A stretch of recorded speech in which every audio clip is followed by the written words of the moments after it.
We now work in an environment where rare and difficult to find skills are constantly in demand.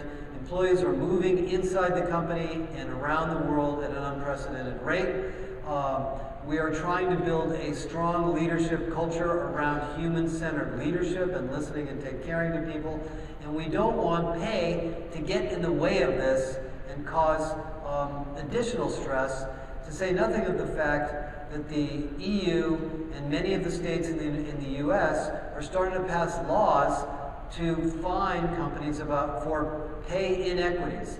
In fact, I just read an article yesterday that Goldman Sachs has just settled a $200 million lawsuit for two women with two women who have threatened, or they have sued, I guess, Goldman for pay discrimination and pay inequities. So, so what is behind all this? Why do we have these issues? That's really what we've been looking at. Well, here's the essential problem. If you really look at the way we've set up the pay practices in companies, and I worked at IBM in the early 1980s, and I was a part of this. This was a super secret, closed room, untransparent process that most employees didn't really know anything about until the end of the year. And at the end of the year, they sat down with their manager, and their manager said, well, your rating is a 3, and you're getting a 2.2% raise.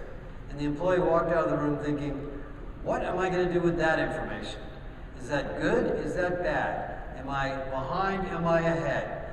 Am I keeping up with inflation? No, I'm not. By the way, I'll show you the data on that. And meanwhile, all of these other things are going on. I've just highlighted here, a dozen or so of the disruptions that are now commonplace, workforce issues that all companies are dealing with, and we don't have pay practices for dealing with any of these. Everything that you do, or everything that we do in the pay and benefits part of HR is related to everything else. Diversity has to do with well-being. Management development has to do with caring and well-being and productivity. Career growth is an impact on employee engagement. In fact, all of the things in HR that we originally designed around specialty roles are touching every other part of HR. If you're the benefits person or the compensation person, you should be wandering around talking to the other people in HR about what their role is and what they see in their initiatives as contributing to what you're doing and vice versa. And I don't think we've really set up the HR function necessarily to operate that way unless you're a very forward-thinking company. And so that's one of the things that comes out of this research. Give you one example of that. Most companies have talent shortages. And as a benefits person, you're expected to improve retention, to improve engagement, to make the company more attractive, to make people want to come work here. So you're really trying to improve retention and recruiting. But it turns out every talent shortage that we have run into, whether it be in healthcare, whether it be in banking, whether it be in consumer goods, whether it be in pharmaceuticals, cannot be solved by just recruiting and retention. All talent, because we only have a 3.5% or lower unemployment rate. People just aren't available to fill jobs unless you use superhuman effort to get them to come to your company. So every time we hire somebody, it's a question of recruiting, retaining the people we have, redeveloping the people inside the company that might fit in that role, and then looking at the role and saying, maybe we don't need so many people after all. Maybe we can redesign this job so it's easier, so it's more productive for the people in the role. Maybe we don't need so many people. Now, a lot of people believe, and I've always believed, that pay is a hygiene factor. It's a part of the employee experience that if it's too low, it's a problem. Nobody's going to come work for you, and they're not going to like being in your company.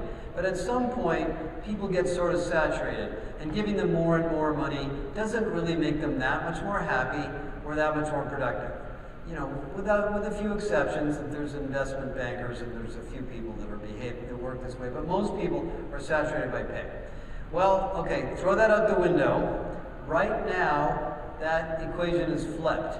Because of the pandemic, because of the issues I showed you earlier, because of the inflation, pay has suddenly risen to be one of, if not the most important factor in a job.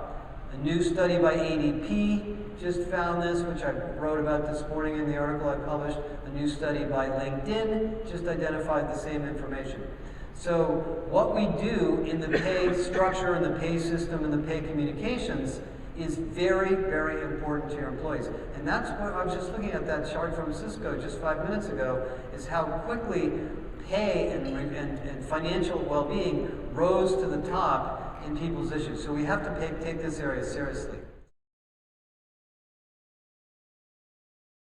For a while, we really were seeing data that flexibility was the #1 thing during the pandemic. Well, we've kind of come out of that now. People are saying, yeah, I would like to have hybrid work, but if I don't make more money, maybe I can't do this job anymore, maybe I need to be looking around. And then, of course, there's this, very distressing statistic that many of the people who work in our companies, and we may not know who these people are living paychecks to paycheck. And the chart that Michelle just showed you from Cisco, I was reading the fine print, I don't know if you could all see it, but something like 25% or so of the employees at Cisco are saying they are having financial stress in their personal lives, and they kind of want Cisco to know about it to help them. So, one more piece of data that this is becoming more important.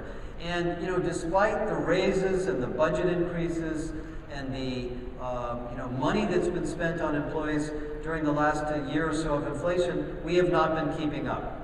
And by the way, the reason companies don't tend to keep up with inflation is not because companies don't want to, but most CFOs are worried about what is called sticky wages. If we raise wages, they're going to stick, and when the inflation goes down, we'll never be able to get them to come down again.